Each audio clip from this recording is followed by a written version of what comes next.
Insurance પોલિસીના રિફંડના નામે મહિલા સાથે 8 લાખની ઠગાઈ કરનાર દિલ્હીના ઠગની સાયબર સેલે દિલ્હીથી ધરપકડ કરી છે.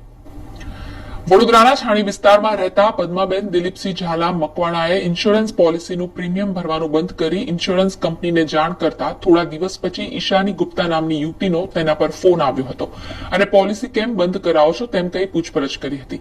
મહિલાએ તેના પતિ ગુજરી ગયા હોવાથી 50,000નું પ્રીમિયમ ભરી શકે તેમ નથી તેમ કહી પોલિસી બંધ કરવા માટે સૂચના આપી હતી.